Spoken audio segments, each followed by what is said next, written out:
ജനപദം എന്ന വാക്കിന്റെ അർത്ഥം ജനങ്ങൾ അധിവസിച്ച പ്രദേശം, സ്ഥലം എന്നാണ്. ഇങ്ങനെയുള്ള 16 മഹാജനപദങ്ങളും അത് ഏത് കൃതിയിലാണ് പറഞ്ഞിട്ടുള്ളത്? അംഗുത്തര നികായ എന്ന് പറയുന്ന കൃതിയിലാണ് അതിനെക്കുറിച്ചിട്ട് നമുക്ക് പറയാൻ വേണ്ടി പറ്റുക. കാംബോജം, ഗാന്ധാരം, കുരു, ശൂരസേന, മത്സ്യ, അവന്തി, പാഞ്ചാലം, കോസലം നിക്ഷേപം കൂടുതലായതുകൊണ്ട് തന്നെ ഇങ്ങനെയുള്ള ഇരുമ്പ് അയിര് സംസ്കരിക്കുന്നതിന് വേണ്ടി അജാതശത്രു ചരിത്രത്തിൽ സ്വന്തം പിതാവിനെ കൊന്നിട്ട് അധികാരം നേടിയ ആളെന്നാല് അജാതശത്രു. പഠിക്കേണ്ട ആവശ്യമില്ല, പറഞ്ഞു.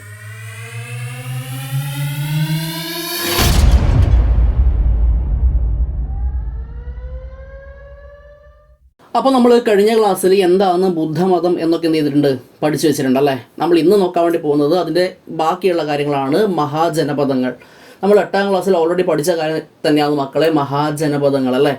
എന്താണ്? ജനങ്ങൾ കാലൂന്നിയ പ്രദേശം എന്നാണ് മഹാജനപദം എന്ന വാക്കിൻ്റെ അർത്ഥം. 16 മഹാജനപദങ്ങൾ ഉണ്ടായിരുന്നു. അതിലേറ്റവും പ്രധാനപ്പെട്ടത് മഗധ എന്ന് പറയുന്ന മഹാജനപദമായിരുന്നു. ഇതൊക്കെ നമ്മൾ ഓൾറെഡി 8ാം ക്ലാസ്സിൽ പഠിച്ച കാര്യം തന്നെയാണ്.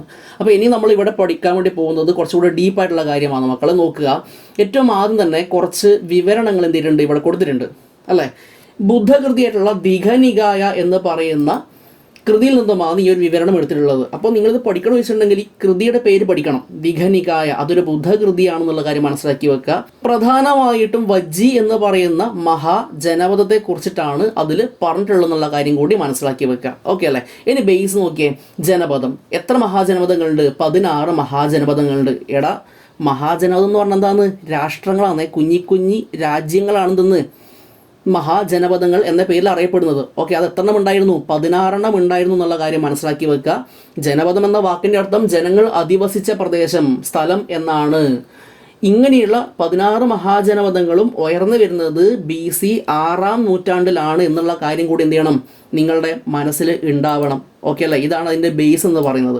ഇനി ഒന്നുകൂടി അതിനെ ഡീപ്പായി നോക്കുമ്പോൾ എങ്ങനെയാണ് നമുക്ക് മനസ്സിലാക്കാൻ വേണ്ടി പറ്റുക? നോക്കിയാൽ വേദകാലഘട്ടത്തിൽ ഗോത്ര സമൂഹ വ്യവസ്ഥയാണ് നിലനിന്നിരുന്നത്. അവ ജന എന്നാണ് അറിയപ്പെട്ടിട്ടുള്ളത്. ഓക്കെ, അപ്പോൾ വേദകാലഘട്ടം ഇവിടെ കിട്ടി. ഈ വേദകാലഘട്ടത്തിൽ ഗോത്ര സമൂഹമായിട്ടാണ് ജനങ്ങൾ കൂടിയിരുന്നത് എന്നുള്ള കാര്യം മനസ്സിലായി. ഈ ഗോത്ര സമൂഹം എന്ത് പേരിൽ അറിയപ്പെടുന്നു? ജന എന്ന പേരിലാണ് അറിയപ്പെടുന്നത്.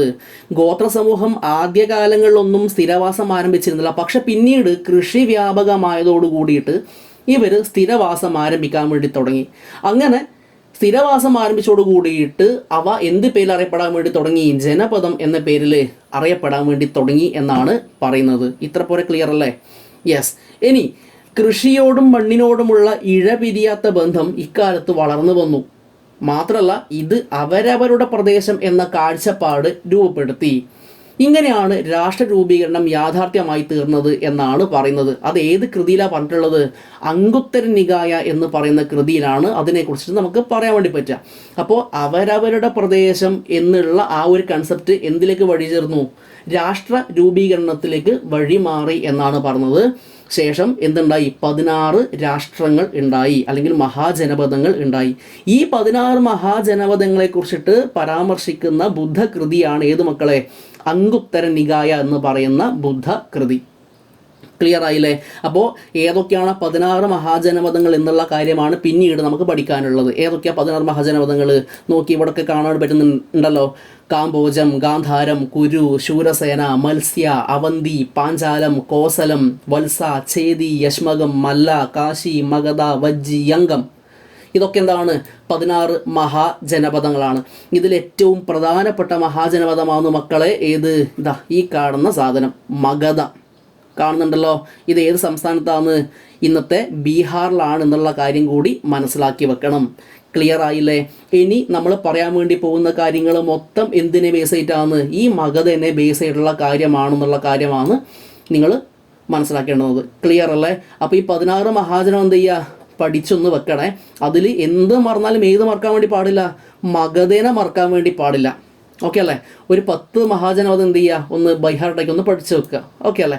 ഇനി ഈ മഹാജനപദങ്ങളിലെ ഭരണ സംവിധാനം എങ്ങനെയായിരുന്നു എന്നാണ് പിന്നീട് നമുക്ക് പറഞ്ഞു തരുന്നത്. എന്തൊക്കെയാണ് അവിടെ പറയുന്ന കാര്യം എന്ന് പറയുന്നത്? നോക്കിയേ, അക്കാലത്ത് കാര്യക്ഷമമായിട്ടുള്ള നികുതി പിരിവ് സമ്പ്രദായവും സ്ഥിര സൈന്യവും നിലവിൽ വന്നു. അപ്പോൾ നികുതി പിരിവ് ഉണ്ടായിട്ടുണ്ട്, പിന്നെയോ സ്ഥിരമായിട്ടുള്ള സൈന്യവും നിലവിൽ വന്നു എന്നാണ് പറഞ്ഞത് അല്ലേ. സ്വാഭാവികമായിട്ടും രാഷ്ട്രമാകുമ്പോൾ അതിനെന്ത് വേണം? അത് നല്ല വൃത്തി കൊണ്ടുപോകണമെങ്കിൽ നികുതി പിരിവ് അത്യാവശ്യമാണ്, സൈന്യവും അത്യാവശ്യമാണ്. നിങ്ങൾ മനസ്സിലാക്കേണ്ട കാര്യം, ഈ 16 മഹാജനപദങ്ങൾ അങ്ങോട്ടും ഇങ്ങോട്ടും എന്ത് ചെയ്തിട്ടുണ്ട്, പലപ്പോഴും യുദ്ധങ്ങൾ ഉണ്ടാവാറുണ്ട്. ചില മഹാജനപദങ്ങൾ കട്ട ഫ്രണ്ട്സുകളായിരിക്കും, ചില ജനപദങ്ങൾ തമ്മിൽ അങ്ങോട്ടും ഇങ്ങോട്ടും ശത്രുതയുണ്ടാവും. അപ്പോൾ സൈന്യം ഇവർക്ക് ആവശ്യമാണ്. അപ്പോൾ നികുതി പിരിവ് സമ്പ്രദായവും സ്ഥിര സൈന്യവും നിലവിൽ വന്നു എന്നാണ് പറയുന്നത്. ഇനി ഈ നികുതി പിരിവ് നോക്കുമ്പോൾ അന്നത്തെ 2 പ്രധാനപ്പെട്ടുള്ള നികുതികൾ നമുക്ക് കാണാൻ വേണ്ടി പറ്റും. ഒന്ന് ബലി എന്ന് പറയുന്ന നികുതിയാണ്, 2 ഭാഗ എന്ന് പറയുന്ന നികുതിയാണ്. എവിടെ ഉണ്ടായിട്ടുള്ളത്? ഇങ്ങനെയുള്ള മഹാജനപദങ്ങളിൽ 2 തരം നികുതിയാണ് പറഞ്ഞത്. ഏതൊക്കെ? ഒന്ന് ബലിയും 2 ഭാഗയുമാണെന്നുള്ള കാര്യം മനസ്സിലാക്കി വെക്കുക. ഇനി ഈ നികുതികൾ മാത്രം നമ്മൾ നോക്കുമ്പോൾ എന്തൊക്കെയാണ് ആ നികുതികളായിട്ട് നമുക്ക് കാണാൻ വേണ്ടി പറ്റുന്നത്? ധാന്യങ്ങൾ അല്ലേ, നികുതിയായിട്ട് നൽകണമായിരുന്നു. കന്നുകാലികൾ നികുതിയായിട്ട് നൽകണമായിരുന്നു. ഇനി കാട്ടിൽ വസിക്കുന്ന ആൾക്കാരാണെങ്കിൽ വനവിഭവങ്ങൾ എന്ത് ചെയ്യണം? അവർ രാജാവിന് നികുതിയായിട്ട് നൽകണമായിരുന്നു. ഇനി ഒരു വിഭാഗം ആൾക്കാർ കൂടിയുണ്ട് മക്കളെ, കരകൗശല തൊഴിലാളികൾ കൂടി ഉണ്ട്. ഈ കരകൗശല തൊഴിലാളികൾ എന്ത് ചെയ്യണം? നിശ്ചിത ദിവസം രാജാവിനായിട്ട് ജോലി ചെയ്തിരുന്നു എന്നാണ് പറയുന്നത്. ക്ലിയർ ആയല്ലേ? അപ്പോൾ ഇത്ര പോരെ കാര്യം ഇവിടെ പഠിച്ചു വെക്കുക. നികുതി പിരിവ് സമ്പ്രദായവും സ്ഥിരസൈന്യവും എന്ത് ചെയ്തിട്ടുണ്ട്? നിലവിൽ വന്നിട്ടുണ്ട്. 2 തരം നികുതികൾ, ഒന്ന് ബലി, 2 ഭാഗ അല്ലേ. നികുതികൾ എങ്ങനെയാണ്, എന്താണ് നികുതിയായിട്ട് കൊടുക്കുന്നത്? ധാന്യങ്ങളും കന്നുകാലികളും വനവിഭവങ്ങളും രാജാവിന് നികുതിയായിട്ട് കൊടുക്കണമായിരുന്നു. കരകൗശല തൊഴിലാളികളാണെങ്കിൽ നിശ്ചിത ദിവസം രാജാവിന് വേണ്ടിയിട്ട് ജോലി ചെയ്യണമായിരുന്നു എന്നാണ് പറയുന്നത്. ഓക്കെ അല്ലേ? ഇനി മറ്റ് കാര്യങ്ങൾ എന്താ പറഞ്ഞത്? ഭരണ നിർവഹണത്തിനായിട്ട് ധാരാളം ഉദ്യോഗസ്ഥന്മാരുണ്ടായിരുന്നു. ശതപഥ ബ്രാഹ്മണ എന്ന കൃതിയിൽ രാജാവിനെ സഹായിച്ചിരുന്ന സേനാനി, പുരോഹിതൻ, ഗ്രാമണി എന്നിവരെ കുറിച്ചിട്ട് പരാമർശം നമുക്ക് കാണാൻ വേണ്ടി പറ്റും. രാജാവ് ഒറ്റക്കാണോ ഭരണം നടത്തുന്നത്? രാജാവാണ് ഭരണം നടത്തുന്നത്, ഓക്കെ. പക്ഷേ അദ്ദേഹത്തിനെ സഹായിക്കാൻ ആരുണ്ടായിരുന്നു? സേനാനി, സൈന്യത്തിന് തലവനായിട്ട് സേനാനി ഉണ്ടായിരുന്നു. പുരോഹിതന്മാരുണ്ടായിരുന്നു അല്ലേ, ബ്രാഹ്മണന്മാരായിട്ടുള്ള പുരോഹിതന്മാർ ഉപദേശങ്ങൾ കൊടുക്കുന്നതിന് വേണ്ടിയിട്ട്. പിന്നെയോ ഗ്രാമണി. എന്താ ഈ ഗ്രാമണി എന്ന് പറഞ്ഞാൽ? ഗ്രാമങ്ങളുടെ തലവന്മാരൊക്കെ ഉണ്ടാവും. ഒരു വലിയൊരു പ്രദേശം മൊത്തം രാജാവിന് ഒറ്റക്കങ്ങ് നിയന്ത്രിക്കാൻ പറ്റുമോ?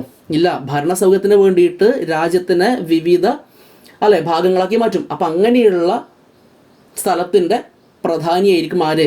ഗ്രാമണി എന്ന് പറഞ്ഞത്. അപ്പോൾ രാജാവിനെ സഹായിക്കാൻ വേണ്ടിയിട്ട് സേനാനി ഉണ്ടായിരുന്നു, പുരോഹിതന്മാരുണ്ടായിരുന്നു, ഗ്രാമണി ഉണ്ടായിരുന്നു എന്നാണ് പറയുന്നത്. ഓക്കെ അല്ലേ? ഇത്ര പോരെ അവിടെ നോക്കുക. ഇനി മഗധയുടെ വളർച്ച. നമ്മൾ നേരത്തെ പറഞ്ഞു 16 മഹാജനപദം ഉണ്ടല്ലേ. ഈ 16 മഹാജനപദങ്ങൾ ഏറ്റവും പ്രധാനപ്പെട്ട മഹാജനപദമാണ് ഏത്? മഗധ എന്ന് പറഞ്ഞു. ബീഹാറിൽ, ഇന്നത്തെ ബീഹാറിലെ മഗധ. ഓക്കെ, ഈ മഗധ എങ്ങനെയാണ് ഒരു വലിയ ശക്തിയായിട്ട് ഉയർന്നു വന്നത്? ഇതാണ് നമ്മളുടെ ഏറ്റവും പ്രധാനപ്പെട്ട ടോപ്പിക് എന്ന് പറഞ്ഞത്. എല്ലാം ഇമ്പോർട്ടൻ്റ് ആണ്. പക്ഷേ ഇവന്മാരിലെല്ലാം തന്നെ ഏറ്റവും ശക്തിയുള്ള ഒരാളായിരുന്നു ആര്? മഗധ. അവൻ അങ്ങനെ ശക്തിയുള്ള ഒരുവനായിട്ട് മാറാൻ ഒരു കാരണമുണ്ട്. ആ കാരണമാണ് മക്കളെ നമ്മൾ ഇനി പഠിക്കാൻ വേണ്ടിയിട്ട് പോകുന്നത്. ഞാൻ ഇങ്ങോട്ടേക്ക് ഇവിടെയുള്ള കാര്യങ്ങൾ മൊത്തം ഇങ്ങോട്ടേക്ക് എടുത്തങ്ങ് എഴുതിയിട്ടുണ്ട് കേട്ടോ. നോക്കുക, എവിടെയാണ് മഗധ? ബീഹാറിൽ. ഇന്നത്തെ ബീഹാറിലാണ് മഗധ എന്നുള്ള കാര്യം മനസ്സിലാക്കി വെക്കുക. മഗധ അത്രത്തോളം പവർഫുൾ ആവാനുള്ള ഒന്നാമത്തെ കാരണം ധാരാളം മഴ ലഭിച്ചിരുന്ന പ്രദേശമാണ് മഗധ. ധാരാളം മഴ ലഭിച്ചിരുന്ന പ്രദേശമാണ്. അതുകൊണ്ട് തന്നെ ഏറ്റവും ഫലഭൂയിഷ്ടമായിട്ടുള്ള മണ്ണാണ് ഇവിടെയുള്ളത്, മഗധയിൽ ഉള്ളത്. ഓക്കെ, മറ്റൊന്ന് ഇരുമ്പ് നിക്ഷേപം കൂടുതലായിരുന്നു എവിടെ ഉണ്ടായിട്ടുള്ളത്? മഗധയിൽ ഉണ്ടായിട്ടുള്ളത്. ഇരുമ്പ് നിക്ഷേപം കൂടുതലായതുകൊണ്ട് തന്നെ ഇങ്ങനെയുള്ള ഇരുമ്പ് അയിര് സംസ്കരിക്കുന്നതിന് വേണ്ടിയിട്ടും അങ്ങനെയുള്ള ഇരുമ്പിനെ ആയുധങ്ങളായിട്ടും ഉപകരണങ്ങളായിട്ടും മാറ്റാനും ആർക്ക് അറിയാമായിരുന്നു? ആ സമയത്ത് അവിടെയുള്ള ആൾക്കാർക്ക് അറിയാമായിരുന്നു. അപ്പോൾ ഇരുമ്പ് നിക്ഷേപം എന്തിന് കാരണമായിട്ടുണ്ട്? മഗധയെ ഒരു സൂപ്പർ പവറായിട്ട് ഉയർത്തിക്കൊണ്ടുവരാൻ വേണ്ടിയിട്ട് സാധിച്ചിട്ടുണ്ട്. പിന്നെ വനത്തിൻ്റെ സാന്നിധ്യമാണ്. വനത്തിൻ്റെ സാന്നിധ്യം എന്ന് പറയുമ്പോൾ മനസ്സിലാക്കി വെക്കുക, വനത്തിൽ എന്തുണ്ട്? മരങ്ങളൊക്കെ ഉണ്ട് അല്ലേ, മരങ്ങളൊക്കെ ഉണ്ട്. ഈ മരങ്ങൾ എന്ത് ചെയ്യും? അവർ വെട്ടിയെടുത്ത് അത് ബോട്ടുകളായിട്ടും തോണികളും ഒക്കെ ആയിട്ട് എന്ത് ചെയ്യാറുണ്ട്? അവർ ഉപയോഗിക്കാറുണ്ടായിരുന്നു. എന്തിനു വേണ്ടിയിട്ട്? ചരക്ക് ഗതാഗത സൗകര്യങ്ങൾക്കൊക്കെ വേണ്ടിയിട്ട്. അതേപോലെ തന്നെ ആനകൾ, വനത്തിൽ എന്തുണ്ട്? ആനകൾ ഉണ്ടായിരുന്നു. ആനകളെയും അവരെന്ത് ചെയ്യുമായിരുന്നു? ആ സമയത്ത് പിടിക്കുമായിരുന്നു, അതിനെ മെരുക്കുമായിരുന്നു, ശേഷം അതിനെ യുദ്ധത്തിന് ഉപയോഗിക്കുമായിരുന്നു. മറ്റൊരു കാരണം എന്ന് പറഞ്ഞത് ഗംഗയും പോഷക നദികളുമാണ്. ഗംഗയും പോഷക നദികളും ചരക്കിനും ഗതാഗത സൗകര്യങ്ങൾക്കും ഭയങ്കരമായിട്ടുള്ള സ്വാധീനം ഉണ്ടാക്കിയിട്ടുണ്ടെന്നുള്ള കാര്യമാണ് നമുക്ക് അവിടെ കാണാൻ വേണ്ടി പറ്റുക. ഈ ഒരു 5 പോയിന്റ് നിർബന്ധമായിട്ട് എന്ത് ചെയ്യണം, നിങ്ങൾ പഠിച്ചു വെക്കണം. പരീക്ഷയ്ക്ക് എന്തായാലും ചോദിക്കും. 16 മഹാജനപദങ്ങളിൽ വെച്ചിട്ട് മഗധ ഇത്തരത്തിൽ വലിയ രീതിയിലുള്ള ശക്തിയായിട്ട് വരാനുള്ള കാരണം എന്ന് ചോദിക്കും. അപ്പോൾ ഈ ഒരു 5 പോയിന്റ് എന്ത് ചെയ്യണം, നിർബന്ധമായിട്ടും പഠിച്ചു വെക്കണം. ഓക്കെ അല്ലേ? ഇനി ഇതേ മഗധ ആസ്ഥാനമാക്കിയിട്ടാണ് പിന്നീട് പല രാജവംശങ്ങളും ഇവിടെ വളർന്നു വന്നിട്ടുള്ളത്, ആ ഒരു പ്രദേശത്ത് വളർന്നു വന്നിട്ടുള്ളത്. ഓക്കെ അല്ലേ? അതിലെ ആദ്യത്തെ രാജവംശമായിരുന്നു മക്കളെ ഹാര്യങ്ക വംശം, രണ്ടാമത്തേത് ശിശുനാഗ വംശവും, മൂന്നാമത്തേത് നന്ദവംശവും, നാലാമതായിട്ട് ഒരാൾ കൂടി ഇതേ പ്രദേശത്ത് ഉയർന്നു വരുന്നുണ്ടായിരുന്നു. അയാളുടെ പേരാണിതെന്ന് മൗര്യ വംശം, മൗര്യ രാജവംശം. ഓക്കെ അല്ലേ? ഇനി ഇതിലെ രാജാക്കന്മാരുടെ പേര് കൂടി എന്ത് ചെയ്യണം, പഠിച്ചു വെക്കണേ. ഹാര്യങ്ക വംശത്തിലെ പ്രധാനപ്പെട്ട രാജാക്കന്മാർ ആരൊക്കെ? 1 ബിംബിസാരനാണ്, 2 അജാതശത്രുവാണ്. അജാതശത്രു ചരിത്രത്തിൽ സ്വന്തം പിതാവിനെ കൊന്നിട്ട് അധികാരം നേടിയ ആളെന്നാല് അജാതശത്രു. പഠിക്കേണ്ട ആവശ്യമില്ല, പറഞ്ഞു തന്നേ ഉള്ളൂ. ഓക്കെ അല്ലേ? ഇനി ഹാര്യങ്ക വംശം കഴിഞ്ഞാൽ പിന്നെ ഏതാണ്? ശിശുനാഗവംശം. ശിശുനാഗവംശത്തിൽ ഏറ്റവും പ്രധാനപ്പെട്ട രാജാവാണ് ആര്? ശിശുനാഗൻ. ഓക്കെ. മൂന്നാമത്തെ വംശം നന്ദവംശം. നന്ദവംശത്തിൽ ഏറ്റവും പ്രധാനപ്പെട്ട രാജാവ് 1 മഹാപത്മനന്ദൻ. നിങ്ങൾ വേണമെങ്കിൽ ഒന്നുകൂടി പഠിച്ചു വെക്കുക, ധനനന്ദൻ. ഓക്കെ അല്ലേ? ധനനന്ദൻ എന്ന രാജാവ് കൂടി പ്രധാനപ്പെട്ട രാജാവാണ്. ഈ ധനനന്ദനെ തോൽപ്പിച്ചുകൊണ്ടാണ് പിന്നീട് മൗര്യ സാമ്രാജ്യം സ്ഥാപിക്കപ്പെടുന്നത്. മൗര്യ സാമ്രാജ്യത്തിൻ്റെ സ്ഥാപകനാണ് ആര്? ചന്ദ്രഗുപ്ത മൗര്യൻ. ഓക്കെ അല്ലേ? ചന്ദ്രഗുപ്ത മൗര്യൻ എന്നുള്ള കാര്യം മനസ്സിലാക്കി വെക്കുക. ഓക്കെ അല്ലേ? ഈ ചന്ദ്രഗുപ്തനാണ് എന്ത് ചെയ്യുന്നത്? ധനനന്ദനെ തോൽപ്പിക്കുന്നത്. ശേഷം എന്ത് സ്ഥാപിക്കുന്നത്? മൗര്യ സാമ്രാജ്യം സ്ഥാപിക്കുന്നത്. ക്ലിയർ അല്ലേ? അപ്പോൾ മഗധ ആസ്ഥാനമാക്കിയിട്ട് ഉയർന്നു വന്ന രാജവംശങ്ങളും രാജാക്കന്മാരും പഠിച്ചു വെക്കണം. ഓക്കെ അല്ലേ? അപ്പോൾ 3 എന്ത് ചെയ്യുക, നല്ല വൃത്തിക്ക് പഠിച്ചു വെക്കാം. ഓക്കെ അല്ലേ? ഇനി ബാക്കി നമുക്ക് എന്ത് ചെയ്യാം, അടുത്ത ക്ലാസ്സിൽ ഇതിന് ശേഷമുള്ള മറ്റു കാര്യങ്ങൾ എന്ത് ചെയ്യാം പറയാം. അടുത്ത ക്ലാസ്സോടുകൂടി നമുക്ക് എന്ത് ചെയ്യാം, ഈ ഒരു ചാപ്റ്റർ അങ്ങ് തീർക്കാം. ക്ലിയർ അല്ലേ? അപ്പോൾ എന്ത് ചെയ്യുക, ഈ വലത് ഭാഗത്ത് എഴുതിയിട്ടുള്ള ഈ പോയിന്റുകൾ മാത്രം എന്ത് ചെയ്യുക, ഒന്ന് എടുത്തങ്ങ് പഠിക്കാൻ വേണ്ടിയിട്ട് ശ്രമിക്കുക.